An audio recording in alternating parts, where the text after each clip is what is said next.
All right, my friends, welcome back to Salt City Counseling. Once again, my name's Scott. I am a licensed therapist. This is going to be my next installment on my series about depression. And in this video, I'm going to talk about some of the deeper causes of depression. I already did a video on some of the real reasons why we're depressed. I specifically talked about a book that I had read. I highly recommend it. I'll mention it again. It's called Lost Connections, a book about depression. I read it a few years ago, and it really shook up how I viewed depression. And the author talked about how we're depressed because we lack meaningful connections. And I just 100% agree. But that I did a whole video on that, so go watch it if you haven't watched it already. I think it's a very important discussion to have. I think it's an important discussion to have to realize that our lifestyle is not conducive to like a lifestyle of happiness or joy or meaning or to have meaningful connections. We're not built to live this way. We're not. This culture that we have now, I mean, I'm 44 years old. I've been around for a minute. We are not built to live this way. And so, in that regard, right, because we're not built to live this way, function this way, and operate this way, of course we're depressed. We're disconnected from the things that give us joy, give us meaning, give us hope. And again, I hear this from young people mostly, where they just say, "Oh, well, it's a defect in the brain. It's a chemical imbalance in the brain." If it's a chemical imbalance in the brain, and I talked about this at length in my last video, if it's a chemical imbalance in the brain, why are so many more people depressed now compared to previous decades? I mean, like significantly more, pervasively depressed, and it is really so prevalent that it's just become normalized. But to say it's just a chemical imbalance, it's like, well, why do people have a chemical imbalance now compared to before, or much more so? Why did they do better then? Why are the suicide rates lower then than they are now?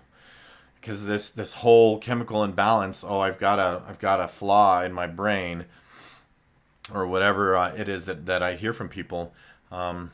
It's full of holes. It just doesn't hold water. And I'm just telling you from personal experience, I've worked on every area of my life, every single one of them. And every single one of them has improved simply because I made changes and I put in the effort. I just feel like I'm walking proof, not only as a person, because I've walked my own mile, but because I'm a clinician, I'm a practitioner, and I help people walk the same path, find their way out of depression. Like I give people like, hey, I want you to do this, this, and this. And if they go and do those things and they come back and they go, yeah, I feel better, it helped. I mean, time and again, it's foolproof. But I'll get to that in the next video. In this video, I just want to cover a few more of those underlying causes of depression. Okay, because what I realize, especially with these younger generations, is it's like they have these normative things, these things that become normal that should not be normal. For example, I noticed that their relationships are a lot more enmeshed, a lot more codependent. They're a lot more try to be a lot more responsible for each other's emotions. They try to fix each other. They become really enmeshed and codependent, and they try to be responsible for things that they're not responsible for. They hold each other responsible. I'm upset and it's your fault, right? That type of thing. And to them, it's so pervasive that they don't question it. They accept it as normal, as though that's the way that it's supposed to be when it's not. There's a lot of things, right, that we just act like this is normal. This is just how things are supposed to be. And so that's sort of what this video is about. I'm going to start with the fear of vulnerability. I've already mentioned it. So what I noticed these days are people have a severe, significant fear of vulnerability. I'm not entirely sure why. I'm not entirely sure what happened. I don't know why this got so widely adopted. If you have any ideas on it or any theories, feel free to comment below why this has become so widely adopted. But I hear this all the time too, where like someone might say, "Oh, well, I don't want to talk to my friends or my significant other about what I'm struggling with because I don't want to be a burden." And it's like, see, but that's the point of our relationships is to support each other and care about each other. And you have to understand too that if you go to someone who's important into your life, someone that cares about you, and you tell them, right, I'm having this struggle, I'm having this issue. Maybe you're thinking about suicide. Sometimes I think about suicide. I think it's important to be really clear. Look, I'm not asking you to fix me. I'm not asking you to carry me. I'm not asking you to take responsibility for me. I just need to know that I'm cared about and supported. And so there's a fear of vulnerability, and so what happens is, and this was the next one on my list. Okay, they repress. It's just like instead of talking about it, instead of confronting it, facing it, working through it, they repress it. Repression is an old Freudian term. Sigmund Freud. Some people aren't familiar with Sigmund Freud. He's the father of modern psychology. He talked about repression as a defense mechanism, and it just means stuffing your emotions, bottling them up, and that's what people do. That's the mode that we're in. It's done so much by so many people. We act like it's normal when it's not. We act like it's the way that it's supposed to be when it's not. And there's lots of means that will help you repress, right? Smoking a lot of pot will help you repress your emotions. So will drinking a lot of alcohol, playing video games, scrolling through social media. I mean, there's lots of things. Porn, masturbation, the list goes on, man. And I'm calling it the Great Repression, because we're repressing the emotions instead of being forthcoming to the people that care about us and just be like, man, I'm having this struggle. And sometimes it's just nice to know that someone's there for you, and that's all, right? Again, not asking people to take responsibility for you, not asking people to carry your burdens, but just simply supporting you and believing in you, right? And seeing the good in you and caring, right? But the fear of vulnerability is keeping us from having these meaningful connections. So therefore, life just feels empty. It feels meaningless. It feels pointless. Like, what is the point of life, right? Humans are so disconnected from each other these days. They're not willing to be vulnerable anymore. And the fact of the matter is, if you're not willing to be vulnerable, your relationships are always going to be shallow. They're always going to be low quality. They'll always be ruled by fear. You have to face the fear of vulnerability. You have to allow yourself to open up.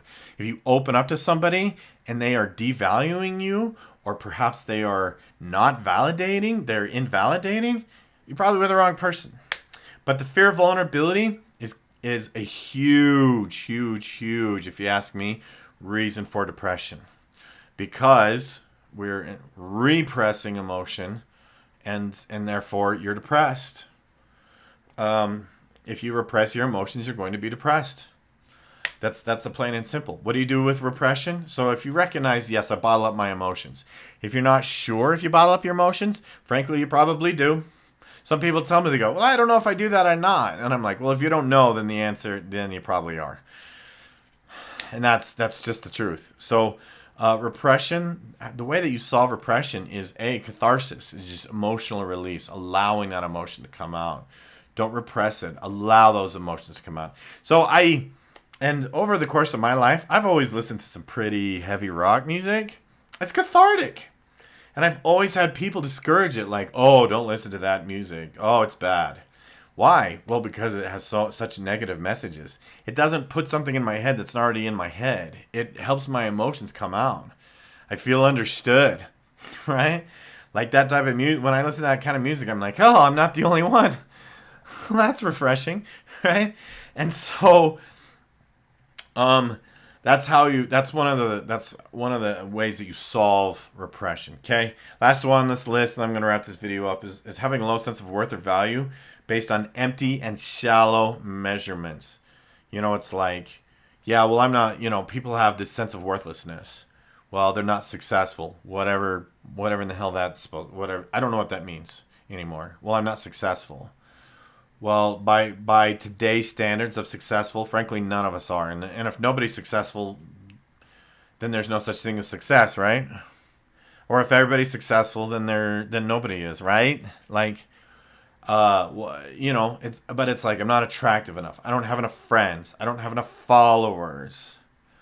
I don't have enough subscribers. I don't drive a nice enough car. I don't get good enough grades. And like we cannot measure our personal worth or value according to these empty, shallow standards. How about how kind you are to people? How about how much empathy that you have? How capable you are? How kind maybe you treat people, right? How patient you are. How you do your best and you keep trying and you get out of bed every day even though it's hard, right? Why aren't we measuring our worth and our value according to these things? Again, I'm telling you, we're not supposed to live this way. We're not supposed to be measuring our value based on how nice our car is. It's madness. Total madness. Anyways, so I'm going to wrap this up.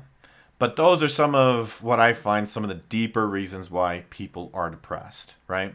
So let's say that you overcome your fear of vulnerability and you have a deeper soulful connection with your significant other. Wouldn't that alleviate some of the pain? Of course it would. Of course it would, right? If you were able to see your own worth and value outside of whether or not you have a nice car or whatever the case may be, of course that would help, right? If you stopped repressing your emotions and you just practice some radical honesty about how you're feeling with yourself and some people that you trust, wouldn't that help? Of course it would. So there's actually a lot that you can do. There's a lot that you can do to alleviate depression. I'm going to cover that in my next video. So make sure you subscribe. I'm going to be getting to, we're going to move on to some other topics. So help me spread this. Like the video, comment. You know what to do. Thanks again for watching. We'll see you in the next one.